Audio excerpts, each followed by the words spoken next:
All right, ladies and gentlemen, welcome back to the My Family Thinks I'm You're Crazy. Oh, muted. thank you, Peter.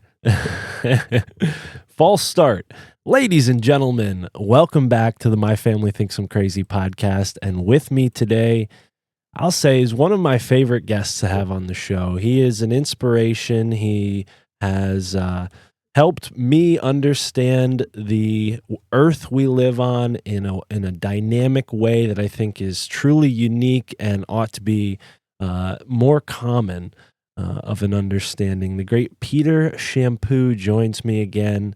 You know him from his Gaia Matrix series, and we're going to be talking about his latest addition to that, which is focusing on some deadly ley lines. And what good timing for this conversation, considering all the chaos going on in the world. How are you, Peter? How have you been? What have you been up to?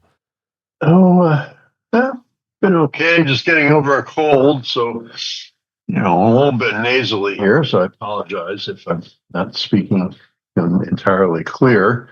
But yeah, everything's good. Good to be in Michigan. I'm kind of getting settled in out here after 4 years in Arizona. I seem to be dragged around in different places to accomplish works or identifying some new geography, spiritual geography I didn't really know about before. So, right now I'm kind of looking at the Michigan Meridian, and that's kind of these consciousness fields. Well, a person, I was having a hater, if you will, that said to me, "I don't believe in ley lines," is it a belief system that you need to have? And it's kind of like, ley lines are invisible. Yeah, so you don't believe in invisible lines across the landscape? What do you mean? And but a state boundary is a invisible line across the landscape that holds a certain uh, divide or different. It's like two consciousness fields, if you will, on either side of these boundaries.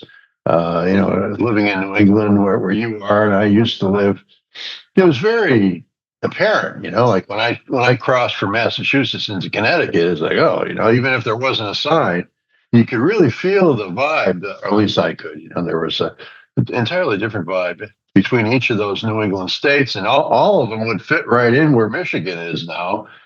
And in Michigan, if you go across Indiana or Ohio, it's clearly a different place altogether, and different. So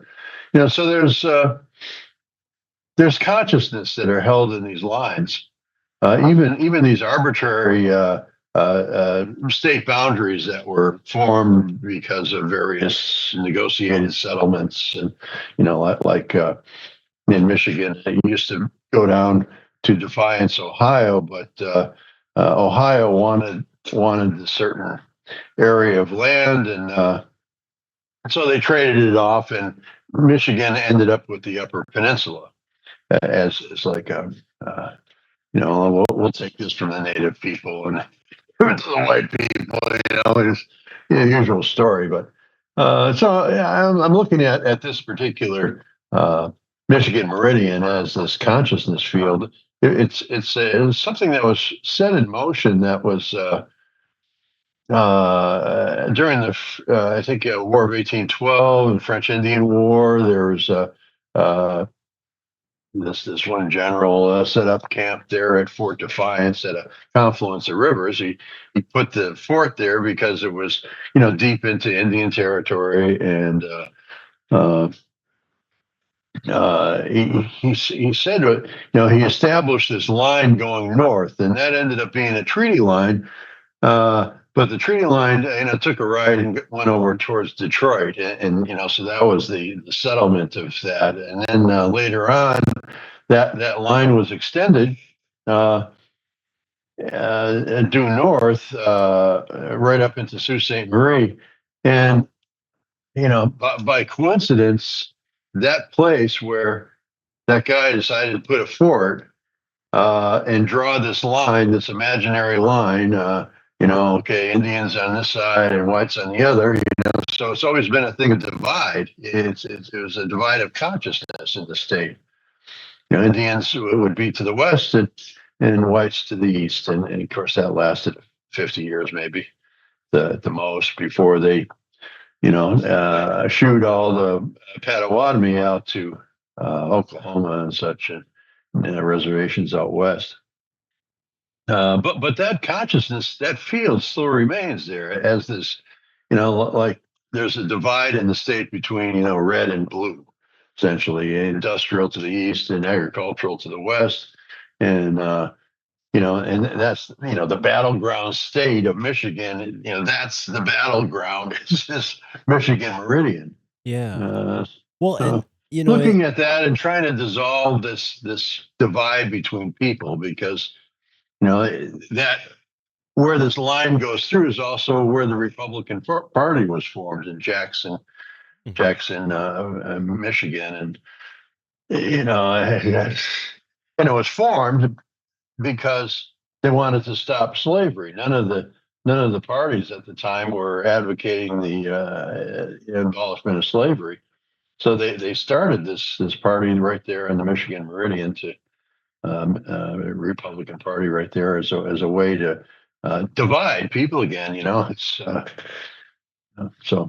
Yeah. Yeah, and to any haters or skeptics out there, I think you make a great case for showing how these things proliferate with over, an ample amount of evidence that you provide in the form of these stories that weave these places together along these linear trajectories. And I like the way you use the phrase Groundhog's Day in your deadly ley lines, because people can relate to this concept. Everybody has a hometown. If you go home to your hometown, you might run into some people who really haven't changed, right? Because there's a sort of a consciousness of your hometown that some people just they need to move away from in order to grow up, and some people, unfortunately, for whatever reason, don't have the ability to do that, or don't get the sense to do that. But there is a sort of consciousness that's associated with your hometown. And if you go back there or live long enough, you might find yourself acting the way you did when you were younger, right? I think most people can relate to this. Absolutely, absolutely. Power place, people, place, purpose. There's like a concordance that happens between you know communities and in the land, and yeah, yeah. So and in my book Deadly Ley Lines, it was a guy that Daniel Shaw. He runs vortexmaps.com. He's been a big supporter for many, many years, and sells a lot of my books on his websites. And yeah, Daniel suggested, Peter, you need to write a book on deadly ley lines. Call it Deadly Ley Lines. Fear sells. You gotta, So it's like, okay, all right, then his advice, I did this approach. There was a lot of truth in it. In a lot of the lines of it, these alignments of culture and nature that I've been identifying around the planet. I did notice that there was a lot of warfare along it, or Yeah. activities that contributed to warfare, like the military-industrial complex, or political centers in sites of genocide, and great battlefields, and so that that's what this book is about, is identifying those chains. I call them the chains of Marley, referencing Dickens with Scrooge and his buddy Marley, who came up the stairs, with the chains all around him, with his money box hanging off, and that's that's the sin of humanity. That's kind of, it got us enchained. It got our spirit enchained. And the idea of the book was to show how habituated we are to war and profit through suffering, and that perhaps with the awareness of that, we can let it go to, step in full power into the golden era that we're on the threshold of. Yeah. So at least that's you know, Yeah. No, that's the talk these days. That we're on that threshold. yeah, it's fascinating stuff. And just to give folks who may still be skeptical a little bit more to chew on, you write in the introduction, ley lines, or we can see lays as a conduit for piezoelectric circuits, directing plasma collected by standing stone, stored in a mound, and transmitted into the field via stone circles with appropriate timing. Now, in this part of the introduction, you're referencing some of the research done over in England. And there's a book we've talked about several times on the show. I might have even brought it up with you last time you joined me as a guest. I believe it's called or Seed of Knowledge, Stone of Plenty, something to that effect. It's written by two people, and they've actually proven this piezoelectric effect and its ability to create an abundant yield in the crops that are exposed as seeds to this force that's being generated by the stones in the field. So there's a very complex situation going on. When we look at most archaeology, they'll say, "Oh, this all just has to do with astronomy." That's it. It's a way of Hmm. understanding astronomy, time, calendars. That's all been very well established. But what you come along and say is, and others, but you add to this in a very legitimate ways. No, actually, these are stone markers. They're more complex than just marking physical locations on the land. There's a component to it of that, of course, but what we're looking at is an energetic relationship. Absolutely, yeah. The archaeological record there in southern England showed that when the wheel culture was introduced, into that neck of the woods in southern England, there was an increase in bone density and health of the humans, indicating that there's better food. So, prior to the advent of, chemical fertilizer, uh, you were left with cow dung to fertilize your crops, and that's a tremendous amount of cow manure to spread around. So how do you increase the yield? And it appears as though that's how they did it. There were certain telluric forces that were present that they channeled and focused and like released at a certain time, like solstice, equinox, or the cross quarter days is more likely that's the agricultural calendar. So they would have different rituals that would work with the flow of the land. But you got to keep in mind that this system was abandoned. Uh, many, many thousands of years ago.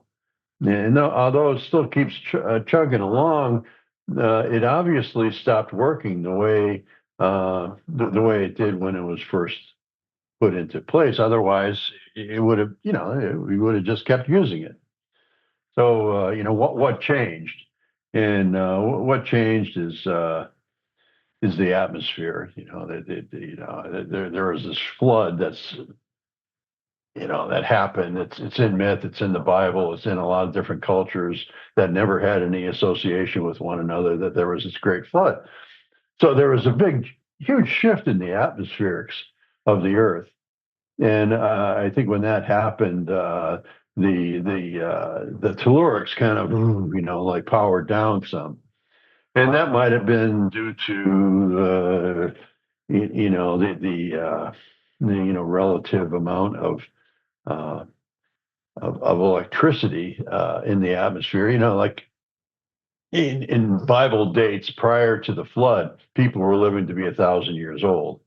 So, which if you're living that long, uh, that it would have the only thing that would have kept you living that long is having a protection from the radiation from the sun. Because right now, with solar radiation, 120 is the max that we can live, and if that were, so the big people, like the forest people, 12-footers and such, they only live at night because that's when you don't have that solar radiation. You have a big form like the megaflora and fauna just stopped happening. I mean, they stopped existing after the flood. So that indicates again that there is this increase in solar radiation that the little hobbits like us can handle better. So you know, uh, that type of conversation could be had around those ley lines of England, but it shows that that system, what was a system that kind of taught us how the tellurics of the Earth operate, Right. and so. Well, and it's not just something that happens in England. You also point out that there's a number of cultures that have similar concepts, whether we're looking in Australia at the song lines or the spirit lines, even the Nazca lines could be interpreted as spirit lines. There's Mhm. the intaglios in North America, and then dragon lines, of course, in Asia. So this is a concept that's permeated across the world, and I wonder if our secret societies, groups like the Freemasons, have preserved this understanding and maybe symbolically remember this time period through the use of an obelisk or things like that. Just a speculative thought there. I don't know if there's much truth to it, but when we consider the layout of Washington, D.C., as you have in your Gaia Matrix book, it definitely suggests that there's you know, a knowledge, a secret knowledge, if anything, of this force on the earth. What do you think of that?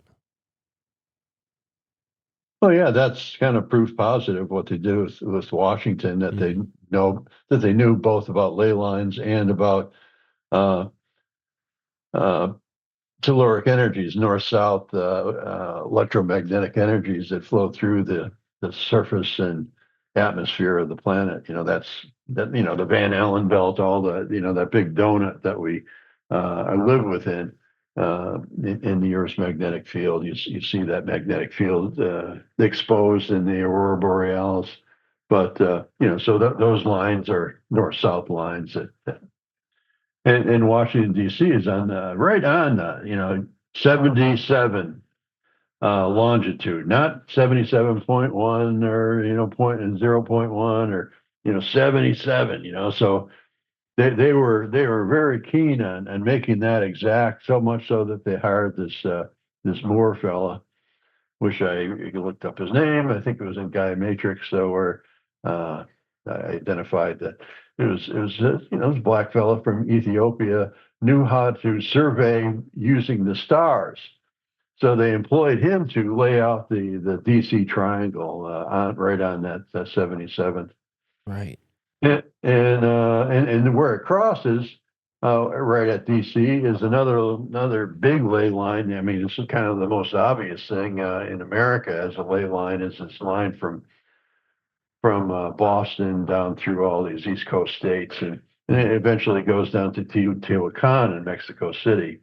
So that this is like a world-class ley line that can be traced over through all the war zones. It's one of the I call it the city lay in the book, but I've been calling it the Acadian lay in honor of the Acadians who were kicked out of Nova Scotia and sent to Louisiana. 2 points on this ley line, and so that uh, line is one of the ley lines that I speak of in deadly ley lines. Uh, which I might add, Deadly Ley Lines is available on Amazon, both as an ebook and in print. But I'm also, as a public service, I'm giving giving that away free via one of my websites, and that's Pure Spirit Waters, plural on the water. So purespiritwaters.org, Yeah. and you'll see Deadly Ley Lines there in the menu. And Yeah. you can download it from there, and Well, I'm glad to let see other you. people know about it. I'm glad to see you updated the website, or you have a new website, because yeah, there's a ton of great information on there, and that will be linked in the episode description for people to go and click on as they're Yeah. hearing this. But I'm curious. I might be mistaken here, but I could have swore that I read in Gaia Matrix about Washington D.C. being connected to certain narcotic locations across the world. Does this in any way connect to your Silk Road ley line? Are those two different lines? Because I feel like there's a sort of maybe a cultural connection there. If not, those are two. If whether those are two separate ley lines, I'm not sure. That particular conversation was around the center point of the Organization of American States, which has like England, like the Vatican, Washington, D.C., at its very center point, has this piece of property that is not part of the United States. It's called the Organization of American States, and it's like a separate country altogether. It's like sovereign, right, right there, right next to the Daughters of the American Revolution building, and very close to all that business in D.C. So in the back portico of that building, which is like clearly clearly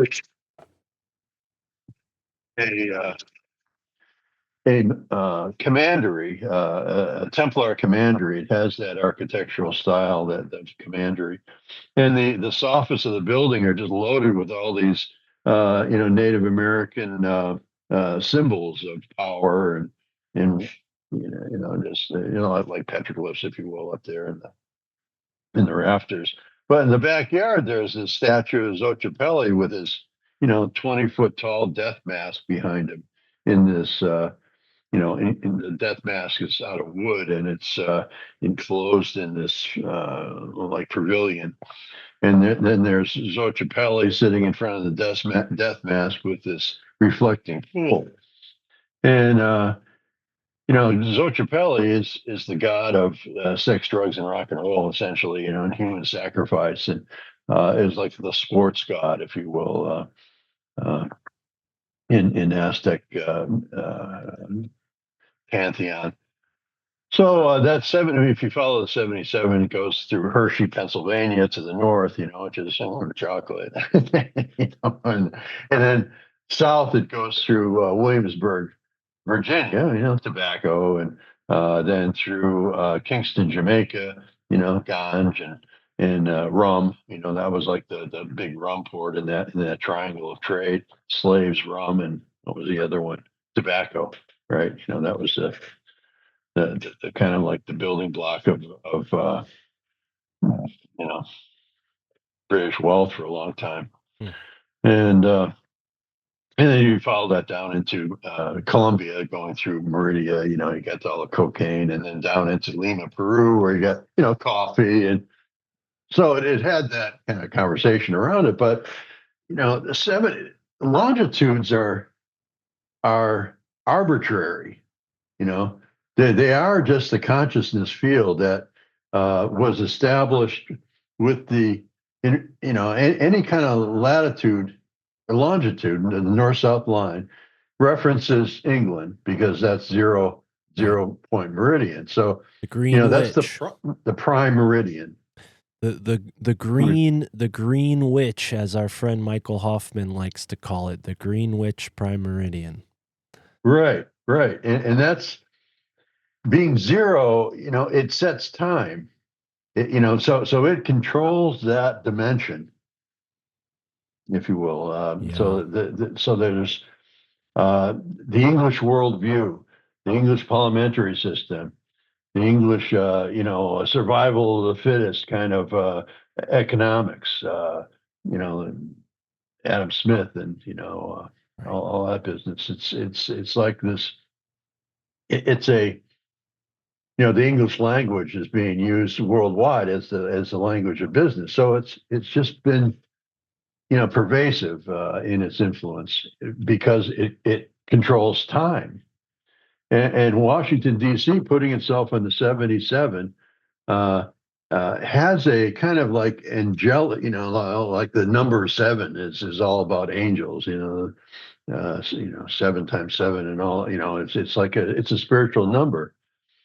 So I think the intention around it was to spiritualize uh, culture by putting it on the 77 so that it vibes with that. It's one of the master numbers, 11, 22. Oh, I saw, 11, 11, whatever, that whole thing. But there's, 22 and 33, 44, 66, 55, 77, 99, 88, those are all master numbers.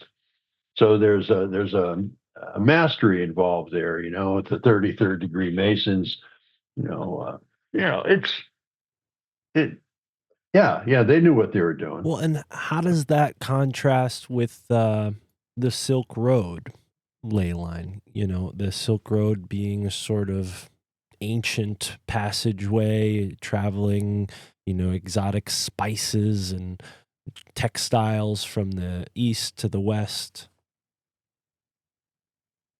Yeah, that's another one of the deadly ley lines, and it's quite in the news right now because it goes right through Gaza, and Ah.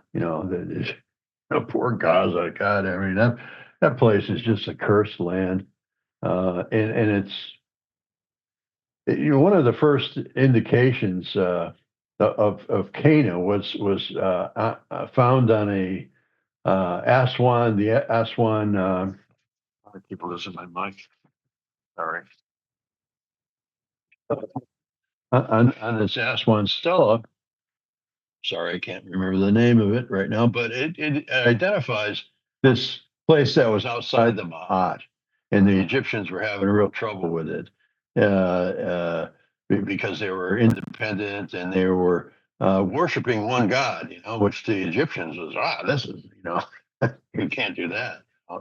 So they cursed the place. They cursed Ashkelon, which was the kind of capital city of of the Canaanites, and they worshipped Baal, who was a rain god. Baal, excuse me, Baal was also worshipped down in the Kaaba, in where the Muslims all bow to right now. But again, prior to Muhammad, it was a Baal temple. A lot of the attributes that are given to Allah are the same as Baal. So. But I digress.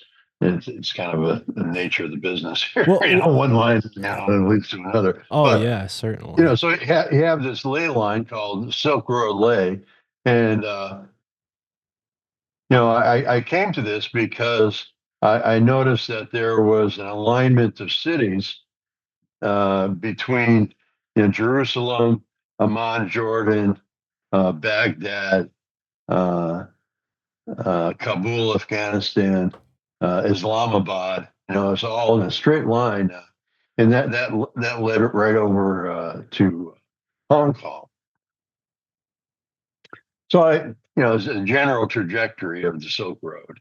Didn't follow it exactly, but it also goes very close to it goes through Tibet and Lhasa, the Portala temple at Lhasa, but it also goes very close to the mountain of Shiva, Mount Kailash, a big pilgrimage site for like Hindus, Buddhists, Jains. There I don't know 8 different religions that look at it as the omphalos of the world, the kind of the world mountain, if you will. So and Shiva is like creative destructor, kind of thing. Well, He has both feet in there in that game there. and you point out So that Kailash could be a source of healing for this ley line because the whole impetus of pointing out these deadly ley lines is not to say, oh, they're scary, stay away from them. But no, these are like inflamed pathways in the body. We need to send the white blood cells of love and healing and acceptance, harmony, and heal these lines, right? So how is Mount Kailash important? Is it like it's kind of like a node in this ley line, if you will, or an axis point? Yeah, it's about the halfway point Okay. between Ashkelon or Gaza over to Hong Kong, and it's do no harm. That's the mantra of, not, it's a paraphrase, of Shiva. Do no harm, and when you do harm, he gets pissed, and he uses his powers to take out those people who are doing harm. Uh, so it kind of generates uh, hmm, Groundhog's Day kind of activity. So we've been marching along this, taking Baghdad, taking Kabul. Kabul is now released, and it also goes through the two the border dispute zones on either side of India, where the waters are. China is wanting all its water, so it's building a big dam, the biggest dam ever built, to harness the western eastern river system that feeds into the Ganges. So, they're going to block water coming into Bangladesh, and deprive farms, and redirect that water into mainland China. So there's a real imbalance in all this, what China's doing, and having a sacred mountain under the control of a atheistic government, of communistic government, that doesn't really reckon. It's like they think it's kind of quaint, and okay, tourist money comes in, that's cool. Do a pilgrimage around Kailash, but it's like I say, when something is contained, within a room, which is as big as China or whatever, or small as my apartment here. It's like, there's a vibe that goes along with it. Uh, I would feel bad for anybody living with me because of the intensity of my life. It's kind of you don't want to be near me, kind of thing, because it's the same thing with Kailash. It's within this vibrational field of China, Yeah. and for thousands of years, it was in the vibrational control of the Buddhists, Hmm. who maintained it and prayed around it. And it's one of those.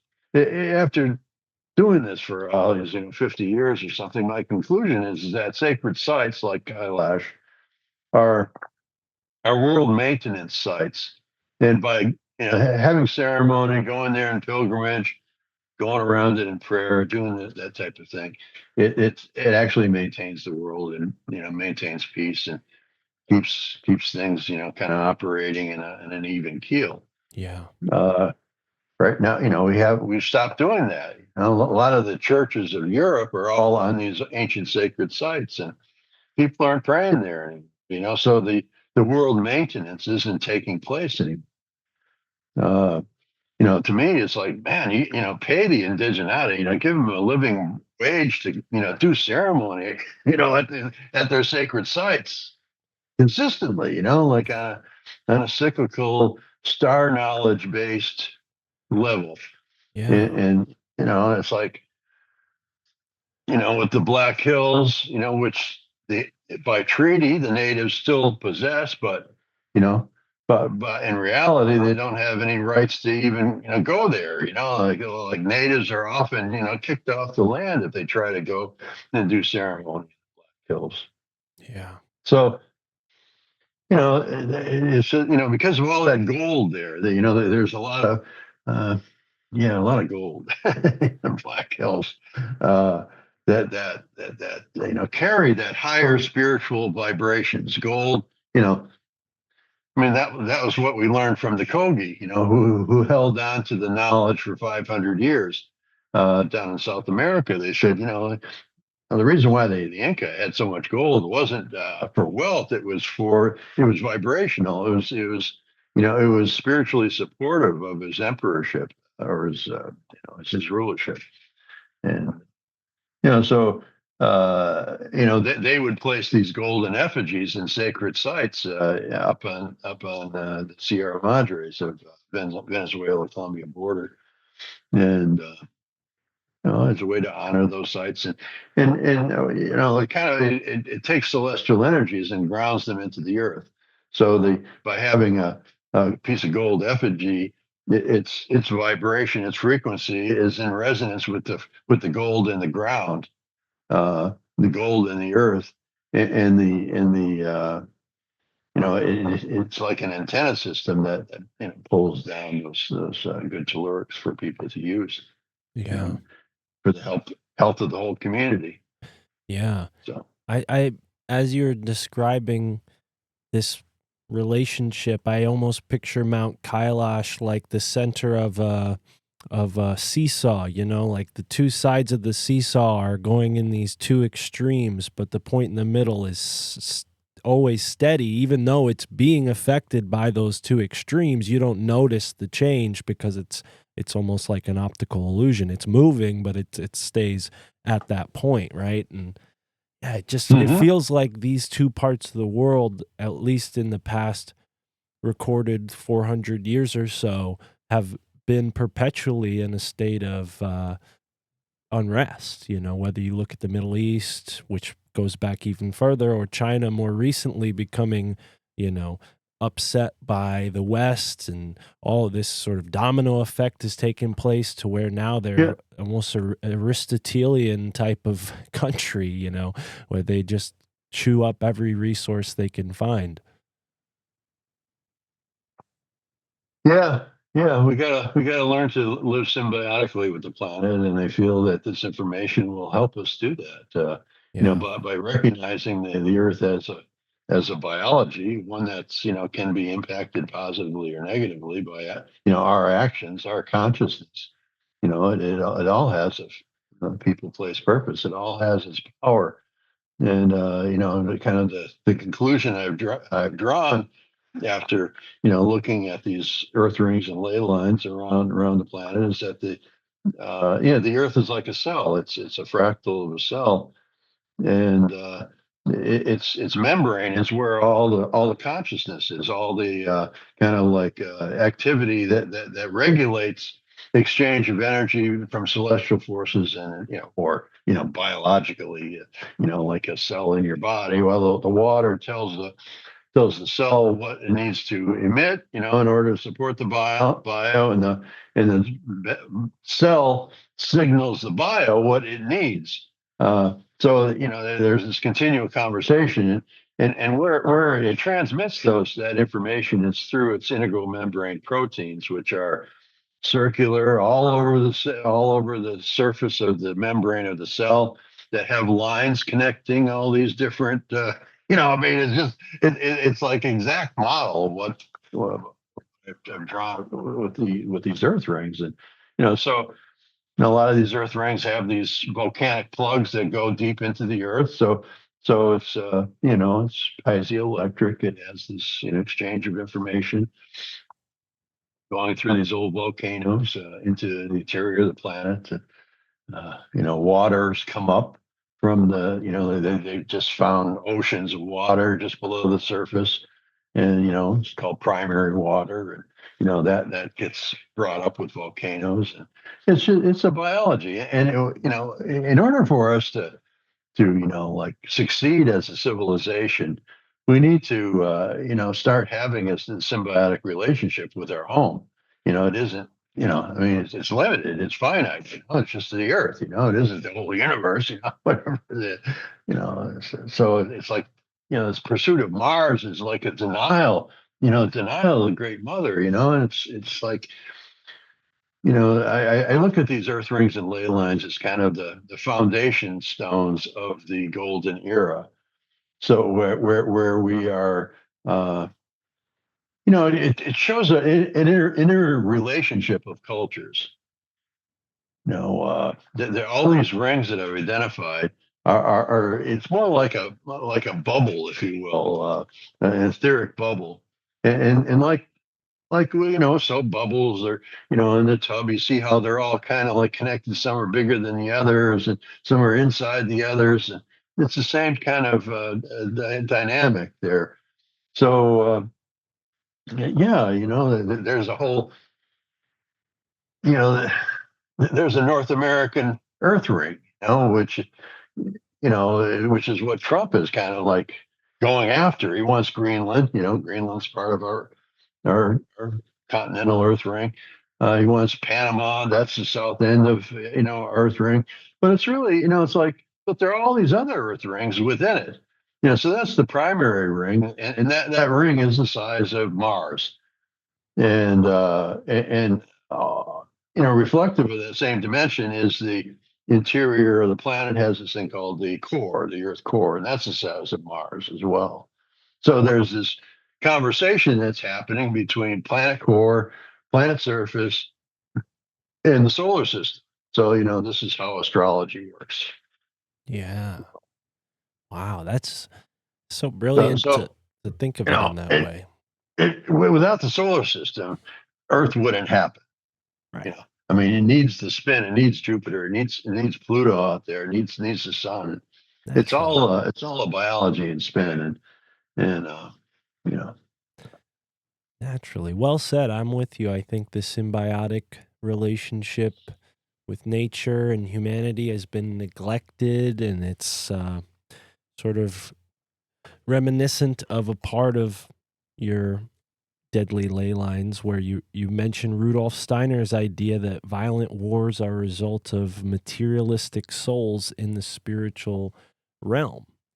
And I guess there's a couple of ways to interpret that.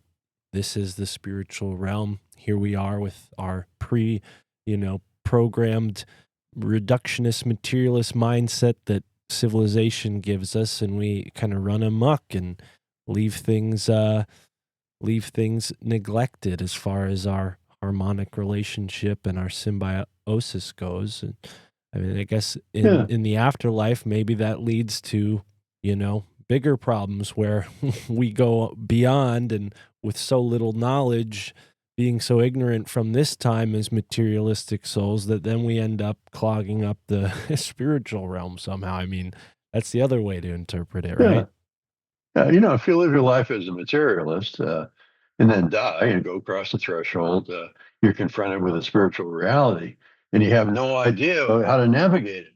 And there's this tremendous frustration that builds up in the soul, and they have you just get this anger about the material realm is really like I hate it.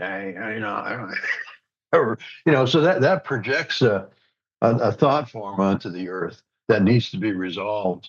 So it needs to destroy the material in order to free, like all these materialist souls who, it's like they're trying to be free. They're trying to be free to be spiritual, like beings, which is what we are. And, this short trip here to in this material body is to kind of make conscious and make spiritualize the three dimensions, third dimension. And I think part of that, which is what Dr. Steiner's offering, is is a way in which to co-create with the other side. That's they talk about the fifth dimension, and that's having a relationship with like a lot of the psychics and such, they're in the fifth dimension. They can communicate with past souls. So there's a whole lot of information that they have, the Akashic record and all that's available in spiritual science. It's they're all tools that could be used, and if we can just let it go, let it happen. There's You know, there's a sovereignty. You know, the greatest threat to Western and religious domination is the sovereignty of the soul. You know, having a personal relationship with the Creator is, uh, you know, that's what was most dangerous about the native peoples to the colonial and religious conquerors. It is like, man, you know, we can't have this, you know, you know, we need our 10%, you know, or 25% or whatever tax, you know, to keep people in line. And, you know, Yeah.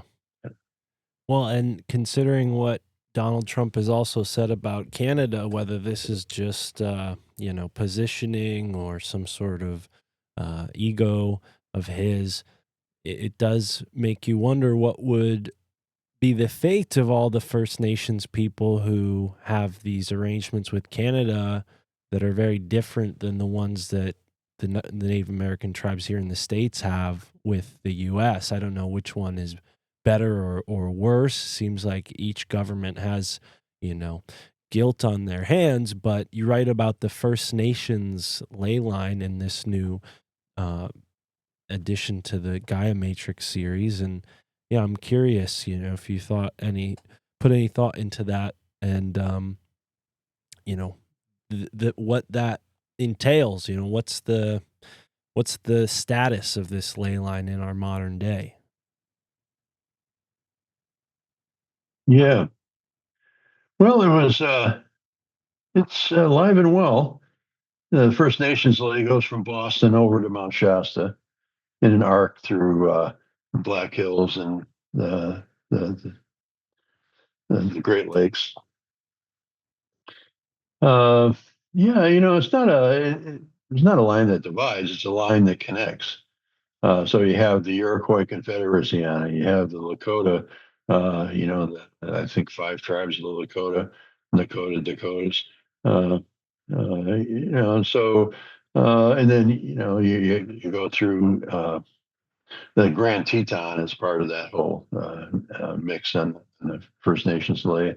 Now, a couple of years back, I can't remember if I talked to you last time about the return of the Wounded Knee artifacts, and then that was all the conversation of that the returning of those artifacts from Massachusetts to South Dakota, where the Wounded Knee events occurred.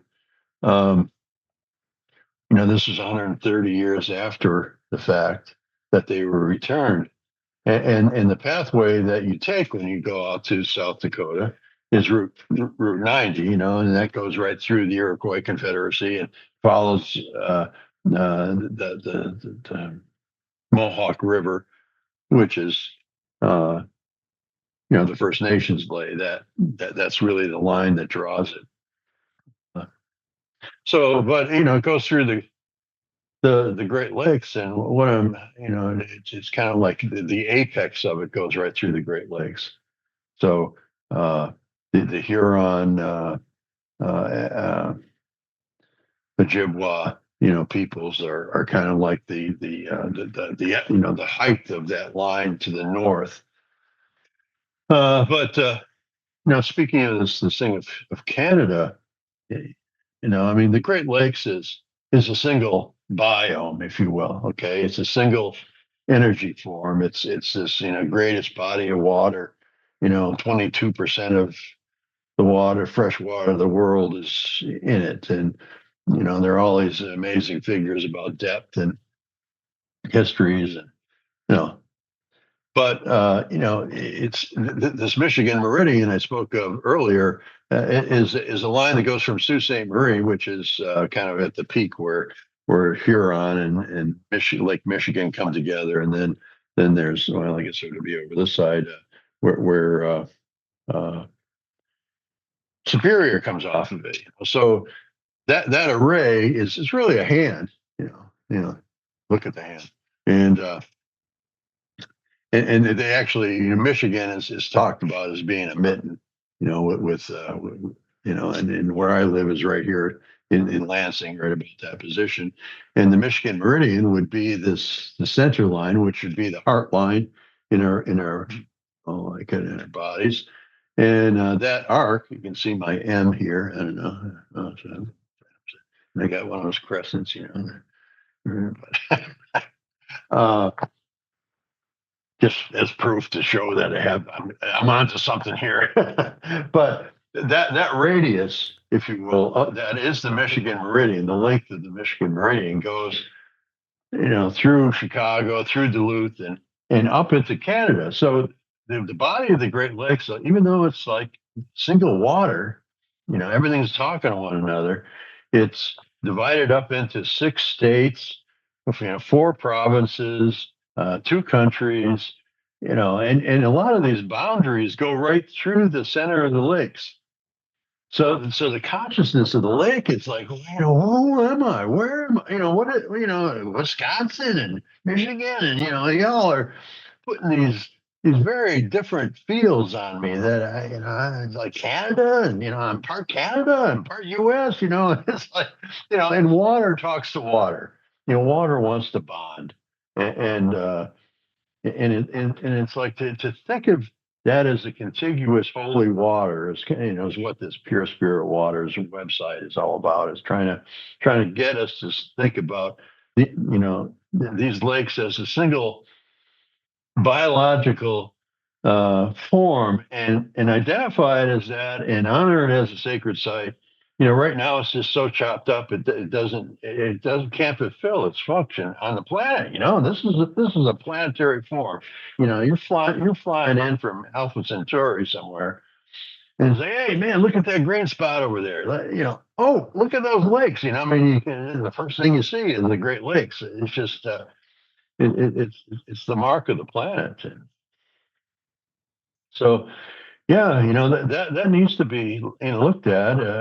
His impetus towards this is more to do with kind of the imperial mindset, more than for biological harmony. But we need to start looking at ourselves as a contiguous whole with the North American tectonic plate. We're in it together. Whether we like it or not, and we need to cooperate.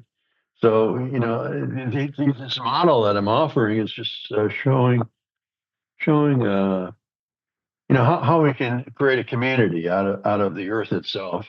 And it's like, okay, there's this North American thing. We need to look at each other. We're part of North America.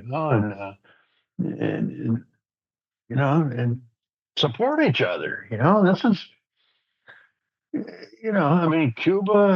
Having Cuba down there. It's like we all need to, somehow. Can't we just get along? As Mr.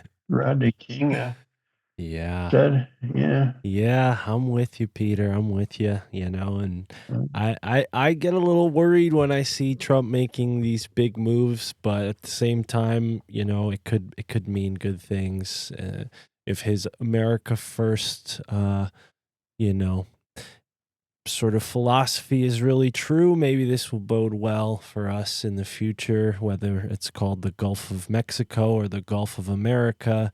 I think it's kind of more fitting that we call it the Gulf of America, considering it's sandwiched in between South and North America, right? I don't think anyone ever Yeah. had any issues with that. So, yeah, I don't know. It's interesting when it comes to the situation at Wounded Knee, though. I want to ask you about NAGPRA because I recently spoke with some people who were very concerned that Joe Biden's appointee, who was, ahead of whatever group is in charge of this sort of thing, made some pretty extreme additions to NAGPRA that are, at least these folks are concerned that we're going to start losing things like archaeological resources, Native American documents, artifacts, photographs.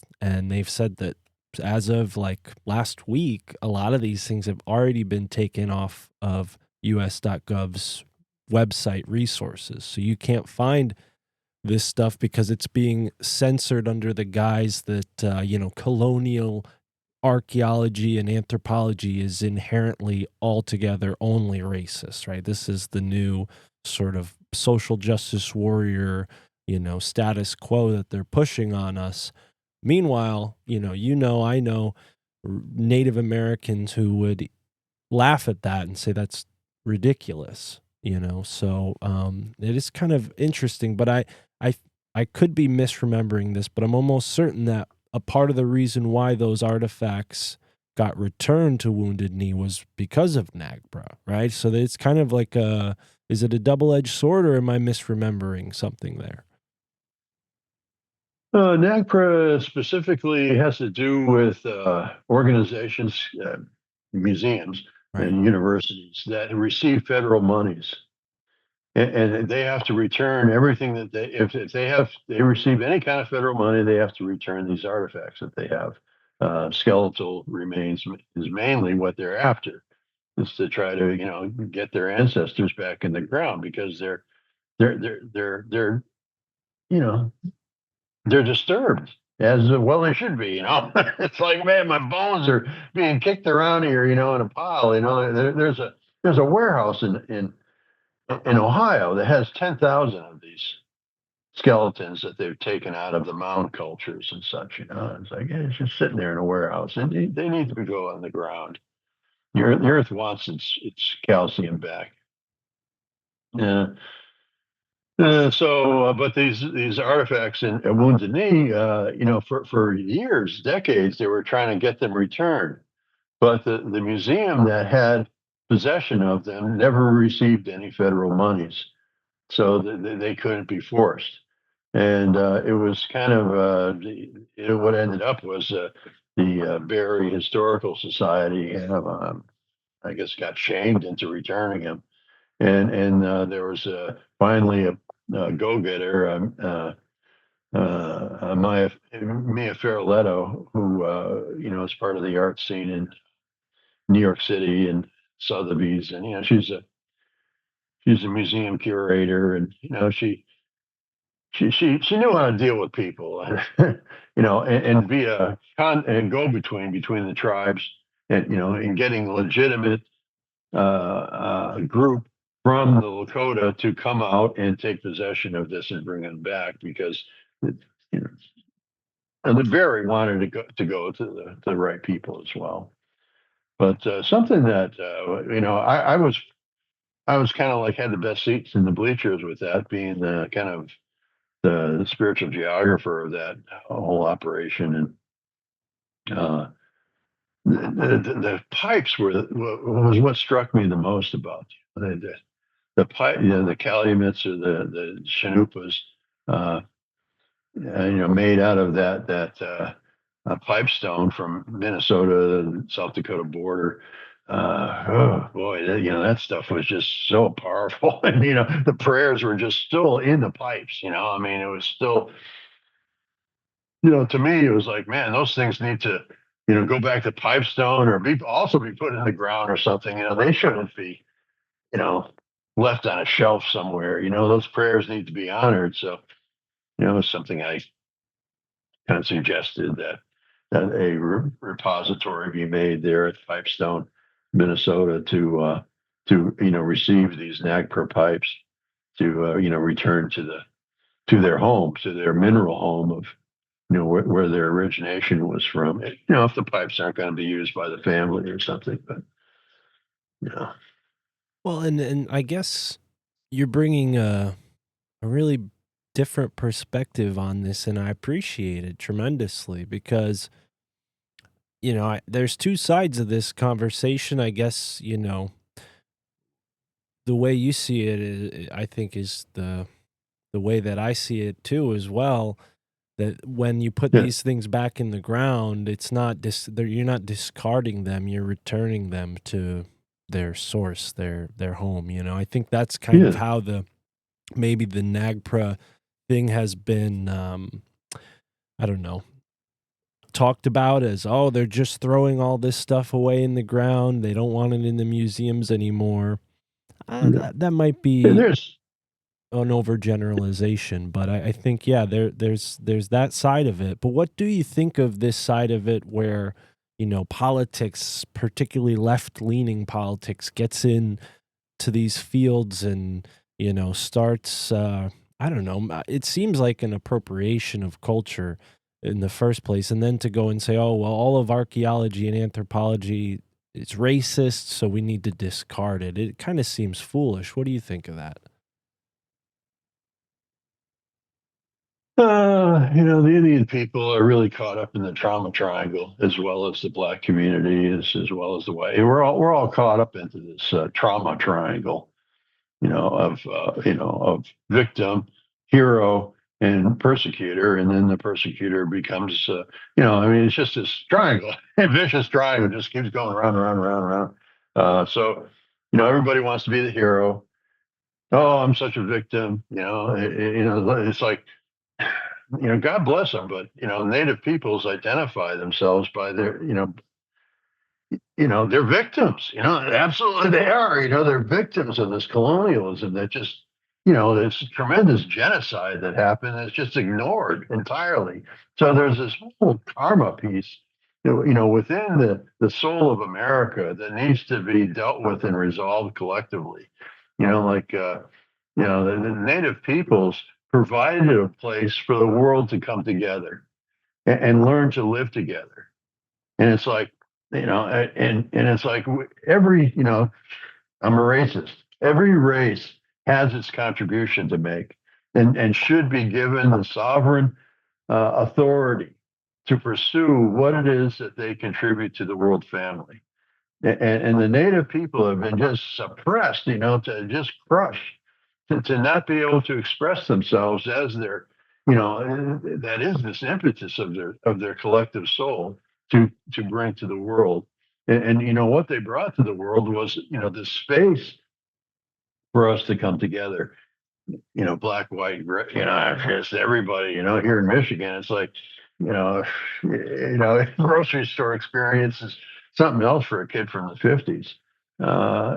So, but it's like, that this NAGPRA thing is kind of, trying to rectify it, but it's going to an extreme in that rectification. Yeah. A lot of the tribes that don't really have the ability to receive it, like these artifacts that were brought back to Wounded Knee, are there at the local community college being stored in a vault. And what do you do with them? What do we do with all these sacred objects that are returned to the people? And there's a group of folks that think, well, traditionally, when someone dies, you burn it, you burn everything, you just crash and burn all these objects, and they're these precious pieces of art, that in memory. But like I say, there was one of the artifacts was a ghost dancer shirt, particular design, and it had a bullet hole in it. So it was like, yeah, someone died in this shirt. But that shirt compared to those chanupas, there's like a half dozen or more chanupas that were in a case. It was like, there's no comparison in the kind of the energetic field that was being being brought through. So Yeah. that rock, that those prayers, those living connection to your ancestors, that was communicated via your pipe. It's just huge. Uh, I don't know. Did I digress again? No, you're doing great. I think this is the nature of conversation. We ebb and flow like the great river, Well, Yeah. you're So yeah, I'm trying to unite the Great Lakes and kind of smooth out these borders. These borders were created to divide people. It's like we keep getting along. Okay, you stay on this side, we'll stay on this side, and nobody gets in between. And so Canada, there 1812, all these different battles that were fought over, along the border of Canada for the U.S. to, get a little bit more of this and that, and in Mexico too, like in the book, the Leylands, one of them, goes through the Alamo. what was the Alamo? Well, that was a bunch of Texans, illegal immigrants into Mexico. It's like this game is just still being played. It just who has the rights to this land? This land is my land. It's like try to like I have. Well, this spot here, needs to have ceremony and some love given it. And it's owned by somebody, with no trespassing signs all around it. And, it's like, it seems like you can't get to these sacred sites anymore because state law or, ownership is paramount, and it's like, God, it's like, it's one planet, and somehow we got to share it all. You got to figure out how to share it without fighting over the limited resources, and no, we're finding, there's no limited resources. It's like the universe is this abundant form that, lilies in the field, baby. Well, it takes you back to what you said earlier about the symbiosis. If we can just, really foster this relationship with our environment, it's a self-perpetuating machine. They say, "Oh, there's no free energy." Well, I'm sorry, the Earth. What else? What else is the Earth and the Sun and the Moon but free energy? I mean, when you're born, come out of your mother's womb, you don't. There's nobody that hands you a bill. When you die, you don't get a receipt. It's kind of ridiculous that we think in these terms, yet we live in this super, sophisticated, in our modern terms, a machine, if you will, if you want to use those terms, that generates life. That's what our Earth does in relationship with the sun and the moon. Yeah. Then you got this little persnickety thing called free will that, whose will is going to be done, I'm gonna, if you don't follow my will, I'm gonna behead you. Okay, well, there's a few thousand people that don't want to be beheaded. So, okay, now I got an army. Now I'm gonna go take over some more people and threaten to behead them too. And oh no, now I got some more to follow my will. So it's like, yeah. Well, and then look at what's going on in California, where all these really well-meaning environmentalists who just have this sort of short-sighted vision of nature, where they think, okay, preservation means keeping everyone out of the forest, no interaction. You got to completely strip the human out of the forest. But then you get these massive forest fires because nobody's tending, all the brush that gets carried. They're not doing controlled burns like the natives did, like people in Canada still do to this day in certain overly forested regions. There's this kind of lack of true insight with these people who profess to care for the environment more than anyone else. They'll strap themselves to a tree to stop a bulldozer, but then they leave the whole forest to rot. Yeah, right. That's where the native people come in. They have some real common sense around. They just have an innate knowledge and knowing of what's right to do as far as the earth goes, and their voice needs to be heard and honored. In that regard. Yeah, yeah. Southern California is, whew, and then there's earthquakes. Like they drained all the oil from the ground, so there's the lubricant for the the movement of the tectonic plates there, the San Andreas Fault and such. It's like it's dry. So when it does finally click, that's some major shaking going on. And I've been working with California for, I don't know if I talked to you about those actions out there. Did I in the last one about I think the last making time it rain in California? Last time we spoke, you were out in the Southwest. Yeah, so maybe we did touch on that. I believe you were closer to Arizona when we spoke, though. Maybe that's still in that circle there. Yeah. I guess I had. Yeah, I guess I was still in that. But just to briefly review, I was contacted by some Sacramento earth healers that were wanting to break the drought. And we had some success back in '04 breaking the drought of Big Bear Lake, which is outside of LA basin there. It's kind of just right on the edge of the desert where the Cascades or Sierra Nevadas transition into desert.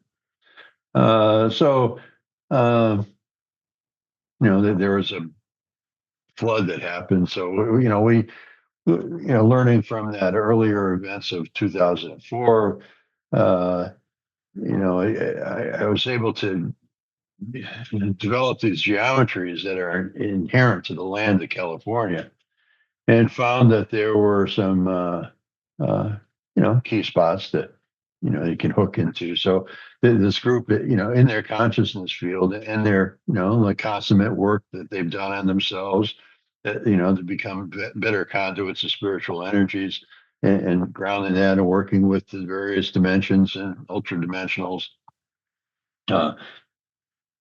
put this intention into the land, using the San Francisco Bay as the kind of like a great attractor. The bay is arrayed in an enneagram, and that attracts water. It's like a gravity form that you see in planets and solar systems and galaxies and eyeballs, and it's like, and in the interior of the Earth rings. Kind of that whole conversation is this kind of radiant gravity field. So the intention was is to draw the atmospheric rivers in through San Francisco Bay, and then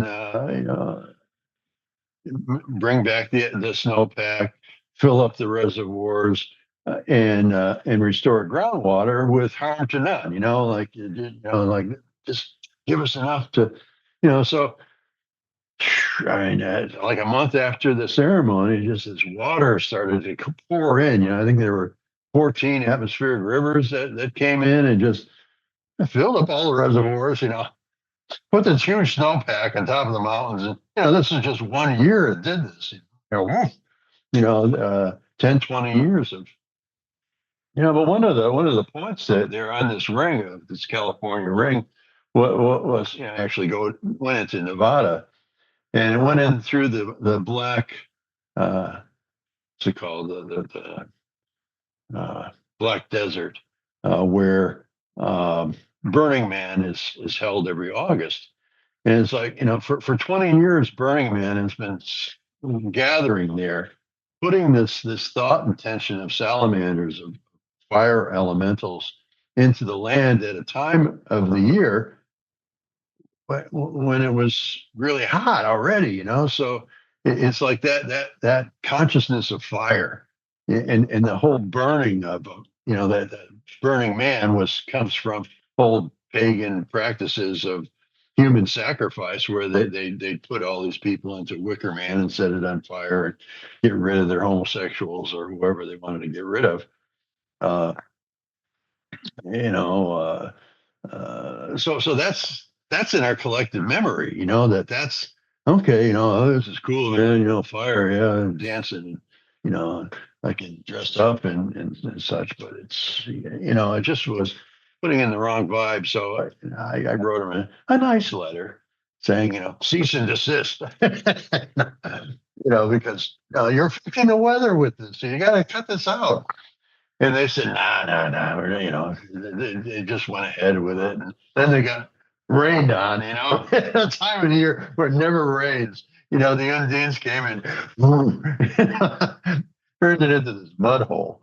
And I understand now they're, so,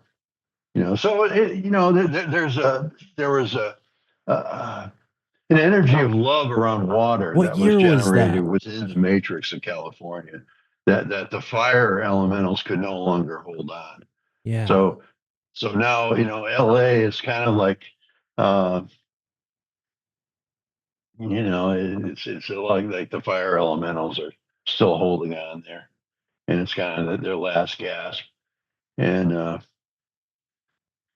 so there's more work to be done down there. There's sacred sites that are that need to be honored. Mount Kuchama or Tecate Peak, they're right on the border, is one of the centers of an Earth ring that includes all of the LA, and uh, it has a certain spin to it that's uh, you know generates a high pressure system, if you will. And that's why it's always shiny in LA, is because their Earth ring is a clockwise vortex in the northern hemisphere, and that's high pressure system. Energies rise, desert heat rises, uh, and in '04 there was a medicine wheel put in by a Shoshone medicine man singer who organized a ceremony to bring rain, and where he placed it generated a counterclockwise vortex.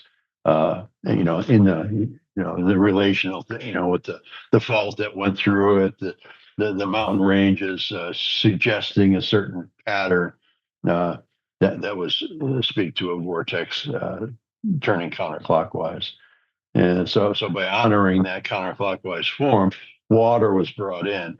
And the water that was brought in at that time came from Seattle. It was destined for Seattle. But the ceremony acted like a great attractor to bring water there, because it's a 250-mile wide medicine wheel that was well executed and well participated in. But the mistake is they didn't say how much water, and it rained for 6 weeks straight. Every day there was another storm that was coming down from Seattle and dumping water, and it restored the Big Bear Lake aquifers, and but it created $3 billion worth of damage in LA, in that area, and caused the death of three people from the flooding and mudslides that ensued afterwards. So you really have to. We are the consciousness field of the planet, and there's this whole, the Sorcerer's Apprentice there in Disney with his broomstick and bucket. It's like it's true. You got to be careful with this stuff, and be real clear about your intentions in working with these Earth energies, because the elementals respond. And okay, yeah, we get the rain in LA, and but that the effect of this, blowback was that Seattle had a drought that following year. All the farms of eastern Washington were all drying up. They didn't get any water the winter before, because it all went down to L.A. and too much of it went to L.A. Yeah. Yeah. So you can use these things to create social environmental harmony. Well, and I all think of that was this is, proven in these actions that we undertook in California. yeah, and all of this is kinetic energy that's being misused in a way when these ceremonies aren't taking place, when the nature is just chaotically, churning its, storms about. I mean, we live in on a continent that is very stormy. You mentioned ball before, and I thought of the classic American image of a lightning bug in a ball jar. The Masonic class company ball. They have that little hint to the storm god there with the little lightning bug in the ball jar, and it just Yeah, makes me think of that classic image of a kid playing in a field, an American summer evening, and then the big lightning storm rolls through. Everybody's experienced that. We live in such uh, in that sense, a very turbulent sort of area. And nowadays, one of the most popular conspiracy theories is this whole notion that they're not only controlling the weather, but seeding it and using various technical, formulas, applications of chemistry to affect the atmosphere, when all along human beings have, been able to do this in a sacred way. It makes me wonder about all the different mound sites we have across, the North American continent, and how those might have been used in the past to, harmonize with these storms, and and at least try to fit into some sort of, as we've been talking about, symbiotic relationship with these great forces. They're trying to suppress it. Yeah. It's through the chemtrails that are, suppressing California. They're, that those chemtrails make uh, the vegetation very susceptible to fire. It dries them out in a way that fire. It just attracts fire. Right.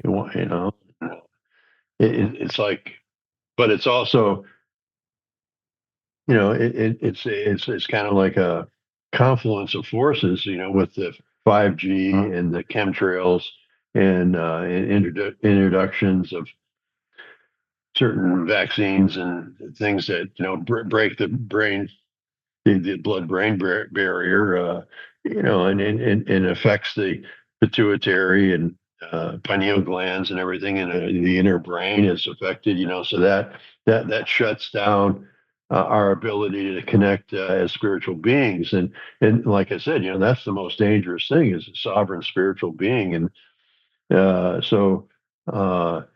I think that there is an effort afoot to suppress this what's coming, this emergence into this golden era, because soon as everybody gets connected with their spiritual bodies and their spiritual clairs, the clairsentience, it's like, yeah, nobody can get away with anything. You know what the truth is.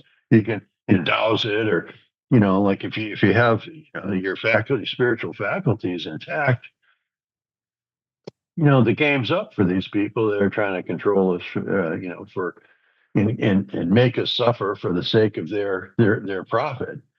I mean, it's like I've asked gurus throughout my life, and it's like, what do we do with this? Profit through suffering, that is like the English model of life, like make someone else do all this work for you so that you can, have 20 generations of absolute luxury and, never do anything other than make more money and create more suffering. And, it's like, okay, and you get this whole machine, this military, industrial, medical, food machine that's just suppressing our spiritual connections. And it's hard to it's really hard to be a spiritual being these days, because you're constantly being assaulted by this electromagnetic fog that is ever present now. It's taken me a while to get used to it. I had to go out into the woods there to while they were putting in the 5G, because, man, I was just psychotic. There was just this agitation in me all the time that I was like, I gotta get out, I gotta get out. It's like, run away. You just have to run away and get away from all this stuff and get out into the desert emptiness, and you know. But I'm able to live here in Michigan now, and it's an electronic soup here. But it really, it's like seeing how it's kind of the last gasp of that way of manipulating people, the way Trump kind of, he knew all the triggers, how to pull them, and people just fell for it. They want the strong man, they want the big daddy, he's going to take care of everything, I got it all under control, and he doesn't have any idea what he's doing. He thinks he does, he thinks he knows everything, but and that's to have, I don't really think he won, but to have that amount of people that would say, yeah, this guy is speaking to who I am. It's like, man, what kind of drug are you on? I mean, I've known the guy since I was, I mean, I've been an Easterner for many years. It's like the way he's treated his contractors was enough for me to not vote for him. And the person that just lives for, just lies and lies and lies and lies, and you believe him. You actually believe this guy is, you know, but it's created this whole polarity in the community. It's crazy, like psychics, and one psychic saying this, another one, and it's like there's a lot of, like the new age right that's come forward. Where we used to kind of just be, everybody the right, left, we weren't into that in the spiritual. Uh, but he's managed to even hook the spiritual community into a polarity.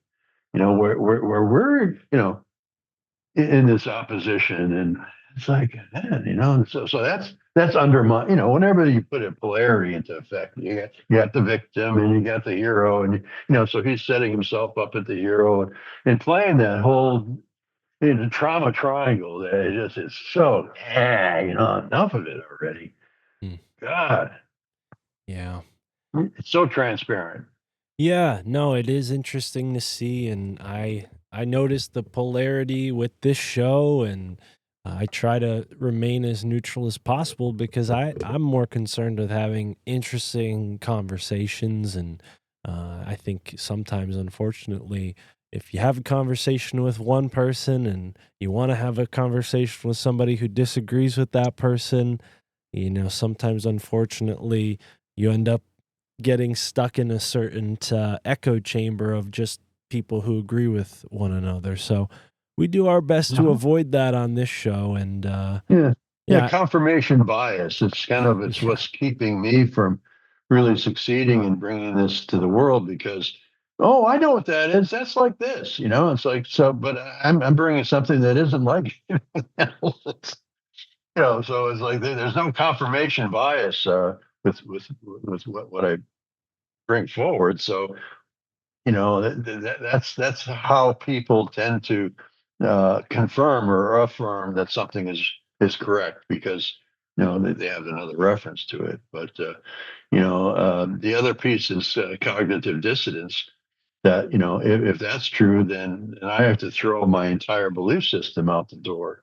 So it's like, that's what the Trumpettes are confronted with right now. It's like, they've held this belief system about this guy, and it's coming clear that, he's none of those things that he put himself up to be, and that's a cognitive dissonance. So you won't believe it, because, so he's relying on that too. It's like this cognitive framing and cognitive manipulation that's happening with the electronics, and you know, it's it's it's pretty obvious what they're doing. It's just, A, B, C, D, E, F, G, and okay, and then cha-ching. It's like, let's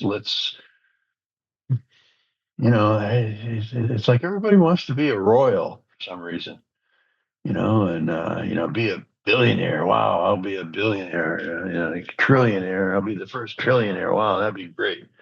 It's like, what is that? You know, you have to stop over and exploit so many people to get to that level in your life.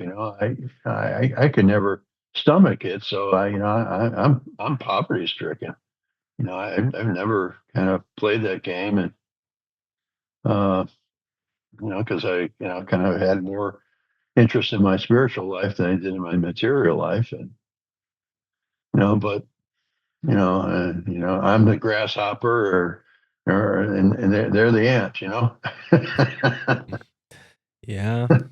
I might be setting myself up for a similar Yeah, path, but yeah, I've never had any interest in being a royal. It's definitely, yeah, the aesthetic yeah, path is something that I felt drawn to, despite my family thinking I'm crazy for that.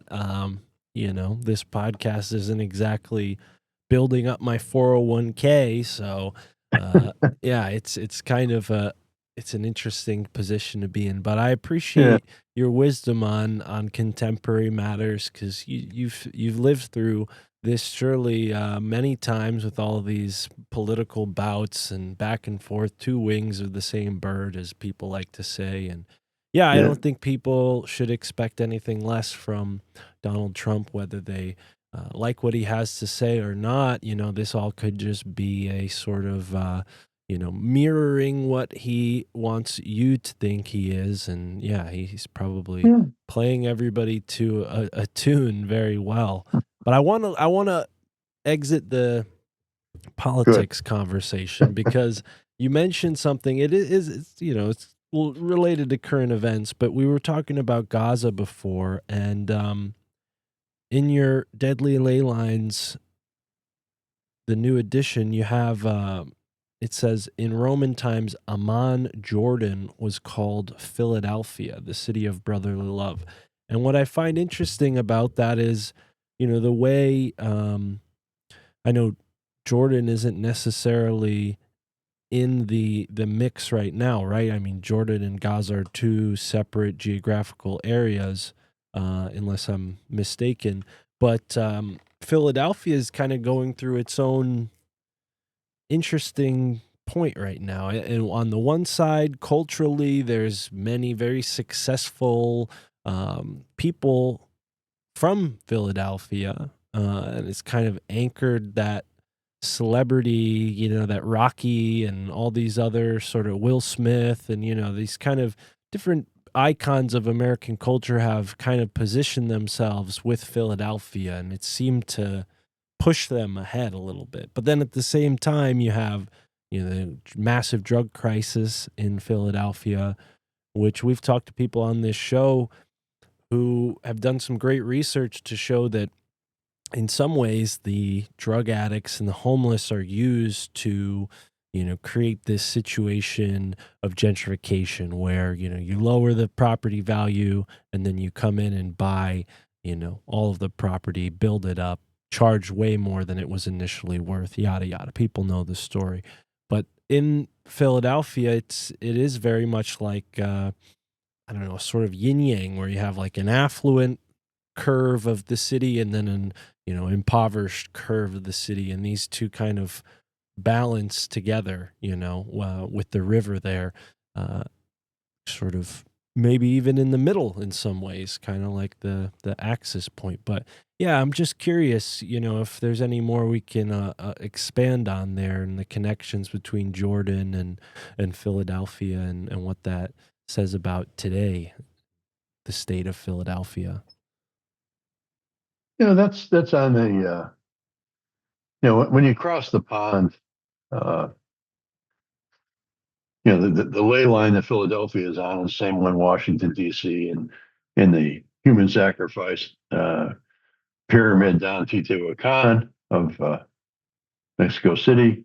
It goes over to kind of Saudi Arabia.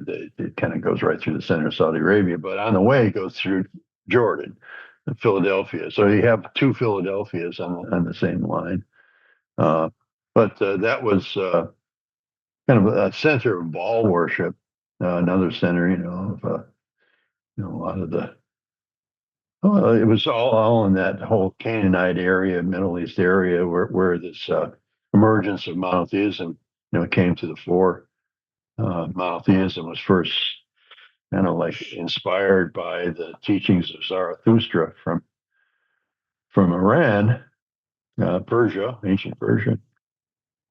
Uh, but that lay that goes through Europe and the Middle East is like it's like the line in the sand, man. I mean, it goes right through the Franco-German border and all those conflicts, all those wars of World War I and II, and blah blah blah blah blah.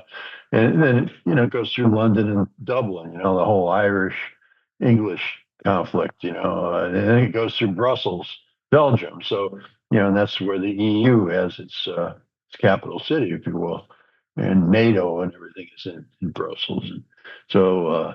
And Waterloo's on it, and Kosovo is on it. So Kosovo is like at a crossing of two deadly ley lines, and then that goes down into Amman, and where it crosses Amman, it's crossing the Silk Road. So you there you have this confluence of two lines. So right in that same area is where Sodom and Gomorrah was. It's like it's gone now, but I mean, it was. Uh, so these two cities were just wiped out, dead, and so you have all these conflicts and polarities and borders and in these small countries that were set in motion by the English after World War One when they split up the Ottomans. The way they drew the lines uh, for these countries kind of ensured a perpetual unrest and dissatisfaction amongst the peoples of the Middle East. And and I'm kind of like offering a series of earth rings in that area that has more to do with uh, kind of the unity field of the area and how all those relationships interact. But one of the big pieces there uh, is the Great Pyramid. That's one of the primary topics of this deadly ley lines because from I look at ley lines tell me the relative health or what they're carrying as a frequency by what actions happen along the course of these lines. So the Great Pyramid is at the center of the Earth's land mass. So its antipode is the center of the Earth's water mass. And then the two of them working together, you have this projected pyramid that goes through the planet. Fire in the middle is the Earth core is kind of sitting right on its base, if you will. But you have this kind of star Merkaba that occurs between the two, water and land. But each one of these, like the edge of the Great Pyramid, the four edges have ley lines that come off it, and northeast, southwest, so forth. And then it has other lays that are north, south, east, west. And like for instance, the north south line that goes through the Great Pyramid is called the Nile Meridian, 30 degrees east, and that goes right through Ukraine and Crimea and Kiev, and it's that's kind of the vibration of dissidence that Ukraine is dealing with now.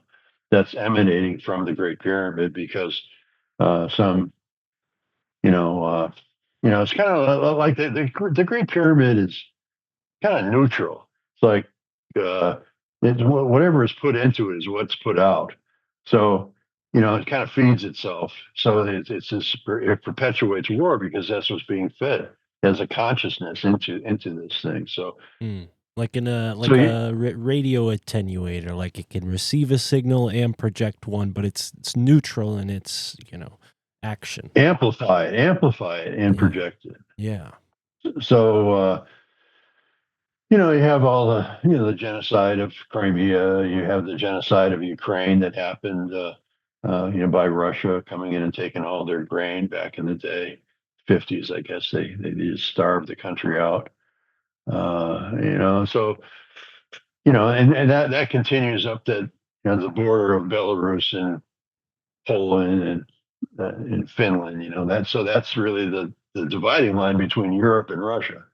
And Putin has this impetus towards like gobbling up that eastern half of that I'm sure that was his ultimate plan, is to get to the river that bisects The uh, Danube, right? Is it the Danube River yeah, or is it the something like Danube? that? I can't, the geographer should know this, Yeah. There's but a there. Well, no. Well, uh, you've got a lot on so your plate to but remember if you're you know gonna remember every river. if you go south on that same Nile Meridian, you go through Sudan and Darfur and all that stuff down there. It's like, oh man, and down into South Africa, Yeah. the apartheid business and all the colonialism and Uganda, through the genocide of Uganda and Rwanda. Just whew, what a mess through Africa that line and these you look at the radiances coming off of the Great Pyramid, and they're equal distant. These zones of genocide, Armenia, and it's a deadly mess, and there's a lot of work being done by crystal bearers that go in there and try to fill the place up with love, or they do these new age tours, and the whole thing of ancient aliens is to, kind of like elevate the Great Pyramid into this, epitome of culture that we need to emulate somehow. And it's just kind of it's so uh, kind of hit and miss that it doesn't really shift the frequency of the Great Pyramid, because there's still an idea that it's better than us. It's better than it's more powerful than the human soul, which is, forget about it. Mm. We need to step up and shift the frequency of that. I asked a colleague to, do that, to shift the frequency of the Great Pyramid, and I said, well, so see, if there's an effect, we'll see it within a month, and within that month, Assad stepped down, and there was Sudan kind of backed away from Russia. Uh, and there was, kind of, and Libya also did the same. They kind of backed away from Russia. So all at once there was this loosening of this influence of Putin, who was kind of like a change agent for the negative, uh, afoot on the planet right now. Yeah. So Yeah, it's interesting the way these things have synchronistic effect and butterfly ripple effect, sort of. I'm curious though. yeah, We just had a guest on the show who proposed that a meteor struck the Earth during the 2020 lockdowns, and this was part of the reason why all of the governments locked down, is because they didn't want to alarm everybody that there were 40 asteroids heading towards Earth. And through a miracle of God, only one meteor struck in Akure, Nigeria. And this guest told me that this was the first time since something like 800 or 900 years ago that a meteor struck the Earth. The last time it happened was in Whitecourt, Canada. I think that's in Quebec, Canada. But I'm curious about meteor strikes, and as a spiritual geographer, where do those fit into these, Gaia matrix bubbles? Like when a meteor strikes the Earth, does it have an effect on this, energetic relationship that we see on our Earth? yes, Short answer, yes. yes. Uh, it's meteors when they land. That there's, they the word is that the stone at the Kaaba in Mecca is a meteorite. And wherever something lands, that's a meteor, it's considered sacred. It's come from the heavens and it's delivered here. And look at this, and it's marked this spot. So that was one of the things that uh, the spiritual relationships, with star knowledge that comes from the stars. It's a gift from the stars, from the light beings out there. But one of the greatest examples of the younger Dryas, there was a whole bunch of meteors that struck the Earth and created this problem, and a lot of them hit Michigan and kind of Ohio and in North Carolina. So there's this alignment coming out of the center of the Bermuda Triangle and going to the headwater of the Mississippi River up in Lake Itasca. And that goes right through Serpent Mound. Now, Serpent Mound is, cool enough in itself. People say, it's ancient place, that I don't think they recorded how old it is, but I don't think it's, that's like forbidden archaeology, how old that thing is. But I look at it, I think it's a sprout of a bean plant, coming alive. It's kind of like it's got a seed, and it has this little leaf form that's coming off of it, and this serpent trail like a root. To me, agriculture, that they're honoring the bean, the great bean, and bringer of life.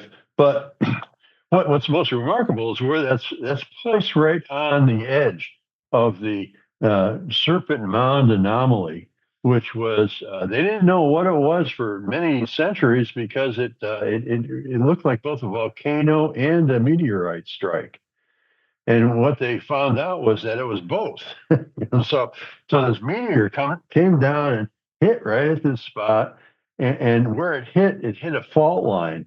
And because it hit that fault, it created a volcano. It opened up a portal uh, for the magma to come up to the surface. So you have all these trilobites that were from the Precambrian era thrown up by this meteorite, and then all this lava in the center, perfectly round, and Serpent Mound is right on the edge of it. Well, those tellurics, when you have that's like celestial and terrestrial forces coming together. That created a portal. Uh, Thomas Johnson has a rock shop. He collects trilobites from the site, it's a good. He's got it on the YouTube. Describing what it's like living there. It's like you know like these kind of duplicates of people. Keep showing up. It's like a portal. People with vision can. I mean, there's a lot of coming and going out of that place. But that's a sacred site because of that meteorite strike. And it's also thrown up these roly-polies, trilobites, the little things you get in your compost pile. When they're exposed, they roll up into these little balls. Well, those are just like these trilobites, which can range in size, from the Precambrian seas. But it's like when you see. I mean, it was a very strong impression on me as a child. But like there are all these dinosaur footprints in the rock of my family home, and my father ended up, really went crazy with it. Just couldn't stop collecting them. So and they're down in Connecticut, so they were brought up to the surface. So it shows that the Earth is alive. It gives, when a fossil record is there and it shows, like a rock with a living being in it, well, it must, it just speaks to the living quality of the planet. And it's very, very evident there. Yeah. That's so beautiful. And you've told us that story. It's a part of what led you to research this and make this a part of your life's work, which I think is time well spent. You're really giving us a gift by compiling all of this information in one place and on a subject that, as you pointed out in the beginning of our conversation, sometimes gets scoffed at despite the fact that it is so complex and it is so far reaching and it connects through all cultures. It's something I think primal to the human experience is to have a sense of the land and to understand the different energies of landscapes and where these things meet and these liminal spaces, which, as you said, are these invisible, inherently invisible bounds that, we define ourselves and say, oh, well, this is Connecticut and this is New York, but the earth itself has created these. And even in the geological record, as you're just talking about, these are all different layers that we can go in and we can understand. When we look at a mountain, we say, oh, well, this rock actually came from the, Avalon piece of this geological formation. And, I remember reading about that and thinking, where does this come from? And it goes and turns out that the earth that is here in New England is actually geologically connected to the earth in England. So what are the odds that these Englanders come over here and they're like, yeah, let's call this New England. Meanwhile, there's this whole subtle geological connection the whole time. And the same is true for, the I think the closest to the shore, there's a few layers of this geology along, New York, Long Island, New Jersey, and Pennsylvania, which has, and even Connecticut, which has earth that is part of Africa. And look at, how the diaspora from Africa have populated the East Coast. It's like we're drawn to these crystal resonances or something inherent to them. And, our bones, of course, are minerals too, right? So why wouldn't we resonate with these things on such a deep level? I can't think of a reason. Yeah. Well, it's really a amazing opportunity to talk to you always, Peter. I know we're sort of going a little bit beyond our allotted time, but I have the opportunity before me to ask you a question that's probably really out there and wild, but it's not often we get to talk to a spiritual geographer and someone who knows geology so well. I had a gentleman on the podcast. He runs a YouTube channel called Stellium 7, and he's found a mountain range in Spain, and he claims that it's anatomically accurate to what an elephant of that size would be. He's gone and explored it himself and even discerned parts of the mountain that would have been the elephant's skull. Now, as somebody who's looked at stone the way you have your whole life, what do you think of this possibility that ancient creatures could have been petrified in this way? Maybe not on such a gigantic level as a mountain, but we have fossils, which are kind of the opposite. But what do you think of rather than like a mold of a being, as we have with most fossils, or the bones, the skeleton, like an entire being petrified and left to be, you know, buried in the ground? What do you think of that notion?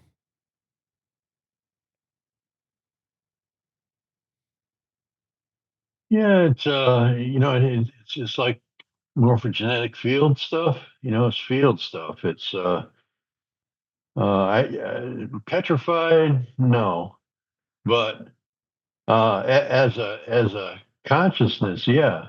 Like the mastodons, uh, the Egyptian or the African elephants and the Ganesha and all that aggregate of there was a whole culture.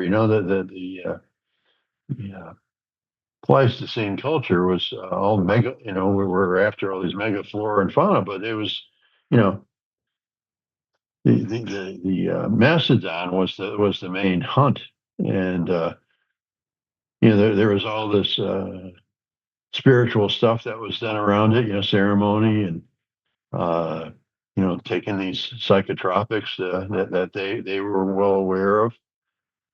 And I think that there's you can find shapes of like mountain ranges that look like recumbent giants. Uh, so there's this ability for the Earth to hold uh, consciousness fields that get expressed in rock as well as in some kind of physical form, like that of Yeah, an kind of elephant. kind of like And the holographic framework or the lattice of the energy of the elephant's body, the pachyderm, this great spirit almost like crystallizes in the earth. That's such a beautiful way to think of it, especially considering the whole geography of sacred mountains and rock formations here in the Americas. We have all sorts of mountains that are the shape of a face, or the shape of a yeah, bear, or the shape of a cat, a bird, the turtle, a yeah, turtle. turtle in China, it was, you found the rock that was the shape of a turtle. It was like, man, you put a pagoda around that baby. It's like Yeah. it's this. What's it called? If a rock form looks like an animal, it is that animal and carries the frequency and qualities of that animal, uh, and can be, like keyed into to, support you know, the turtle clan or the elephant clan, or, uh, it's kind of like it's pareidolia. It's like us reading the landscape, reading the clouds. Oh, there's a rabbit, up there in the clouds, and so it's pareidolia. It's just something within our brain. We're always looking for patterns and seeing. Oh, you know, that looks like an elephant, and well, it is. It has the qualities of the elephant. It has there's probably a memory component that's connected with it, because it's all part of our consciousness field. And who's making the consciousness field? Well, we all are. All of life makes the consciousness field of the earth. And right now, the emotions of humans are particularly paramount here, because I mean, it affects the weather. I mean, uh, there's a direct correlation between earthquakes and volcanoes, and floods and winds, and it all. What happened in California. The polarity. Both Republicans and Democrats were burned out. I understand Kamala's lost her house. There's there's an energy field that's been created by the emotions of the mega, who are projecting this California, and I mean, they're like pushing a fire emotion onto that place, onto that neutral place. It's just not California. It's like, yeah, if it wasn't for California, the red states wouldn't have any money. It's like a whole country in itself, generating all this tax revenue and all this stuff. It's like creativity. The creativity that is there in California is because of all its lyric energy coming out of all those faults.